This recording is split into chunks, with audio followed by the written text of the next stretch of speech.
Hi, welcome to another podcast from the English series from the Mastering English program at Manpower. I'm Robert Leverton, and I hope you're having a great day. Visit us at educacionmanpower.co. That's educacionmanpower.co for more information on taking a demonstration tutorial or to find out more about our different English programs available. Current news or breaking news. It's called breaking news because it breaks the pre-planned news of the moment. We watch, listen, and probably read about current events. Current events are news items that are current at this moment. Where do you get your news information? Is it a trusted source of information? Be careful. If all your news comes from one source, it could be biased. Biased is having a strong opinion or side to the information, which means you probably won't get the full story. You can probably think of a few current news stories where the information is different depending on your source of information. First, I'd like to talk to you about how to write or report a news story. Then I will share with you a current news story. Generally, a regular news story will be in the past tense, using all the different tenses in the past to report the story. This is because the story you're talking about happened already. It would be difficult to report on a story that hasn't happened yet. Current or breaking news uses a mix of present continuous and the past because it's usually happening at the moment of reporting it. Gathering information for a news story is vitally important, of course, but so is writing the story. The best information, put together in an overly intricate construction using complicated or multisyllabic words and dense writing, can be difficult to digest for readers or listeners looking for a quick news fix. There are rules for news writing that result in a clear, direct presentation, providing information effectively and accessibly to a variety of readers. Some of these rules conflict with what you might have learned in writing class. One thing to note, most general news stories are written for people between the 6th and 7th grade level of comprehension. It's not to make it simple, but to make it available for most every person to understand. Here's a list of rules for beginning news writers based on problems that crop up or appear most frequently. Tips for news writing. Generally speaking, the lead, or the introduction to the story, should be a single sentence of 35 to 45 words that summarize the main points of the story, not a 7-sentence monstrosity that looks like it's out of a Jane Austen novel. The lead should summarize the story from start to finish. So if you're writing about a fire that destroyed a building and left 18 people homeless, that must be the lead. Writing something like, a fire started in a building last night, doesn't have enough vital information. Paragraphs in news stories should generally be no more than 1 or 2 sentences each, not the 7 or 8 sentences you probably wrote for freshman English.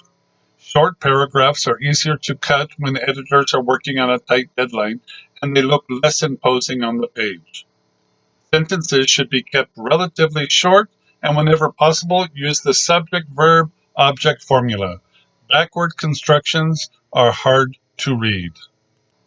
Always cut out unnecessary words. For example, firefighters arrived at the blaze and were able to put it out within 30 minutes.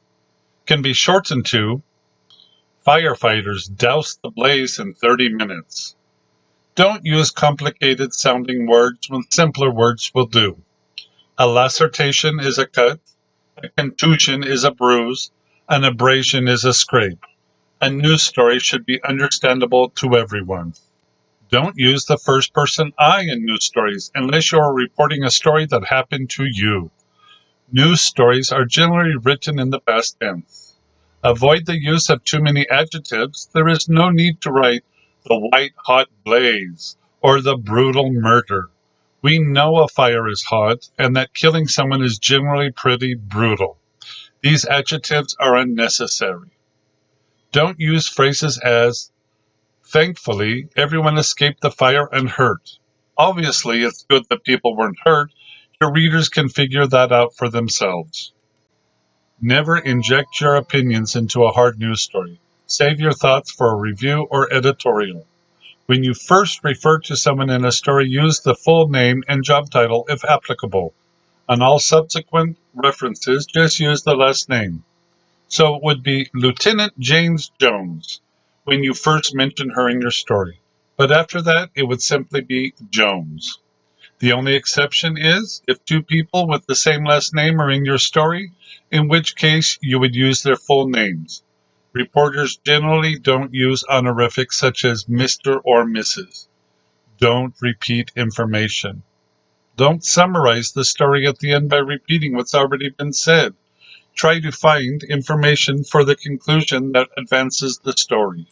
Remember, if you are listening to a news report, try to record it or watch it in a video so you can stop and go back over words or ideas that aren't clear.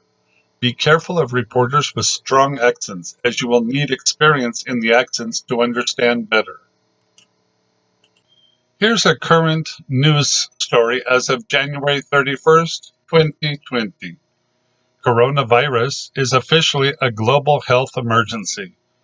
That means it's on the same level as Ebola or Zika. The World Health Organization, WHO, just declared coronavirus a global health emergency. That means the UN now acknowledges that the illness poses a risk worldwide, beyond just China, where it was detected for the first time last month. Chinese authorities have now confirmed that 171 people have died of the virus worldwide and that more than 8,200 cases have been confirmed, including the US. The emergency status gives countries around the world more leeway to stop the spread of the virus, like closing borders and implementing screenings at airports. The last time the WHO called an international emergency was during the Ebola outbreak in July of 2019 in the Democratic Republic of Congo, and before that for the Zika virus outbreak in 2016. Many countries and the US states have implemented some of the precautions already, like quarantines and airport screenings. In the US, all flights from Wuhan have been canceled indefinitely, but cases are still spreading from person to person outside of China. In Illinois, the Centers for Disease Control confirmed the first US case of coronavirus transmitted to another person who had not been in China. A man in his 60s who had other health problems contracted the virus from his wife, who had recently returned from Wuhan and had been previously diagnosed. State health officials stressed that healthy people in Illinois were very unlikely to contact coronavirus and that they don't believe it's spreading, but cases have already been confirmed in Arizona, Washington, and California. Our assessment remains that the immediate risk to the American public is low, said Dr. Robert Redfield, director of the CDC. The Illinois case isn't the first instance of human-to-human transmission outside of China. Other cases were detected in Germany, Japan, Vietnam, and Taiwan. The main reason for the declaration is not because of what is happening in China, but because of what is happening in other countries, WHO director said at a press conference on Thursday. A breaking news update. As of February 28th, 2020, the virus is now in at least 57 countries, with more cases of the infection increasing outside of China than inside. It is close to becoming a pandemic.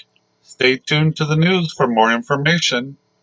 To practice English, try listening to the news on CNN, BBC, and VOA, Voice of America, for breaking news stories. These can and will help you to improve your ear for listening to English as well as vocabulary and grammar. They will also help you to stay on top of the news. Be careful of fake news sources like social media. These are not always validated or fact checks. If you want to come and talk about current news stories, sign up for a course. That's all for this podcast. Thanks for stopping by and taking the time to listen. As always, check out the rest of the webpage and contact us with any questions you may have. For further information, go to educacionmanpower.cl. That's EDUCACIONMANPOWER.cl. power.co.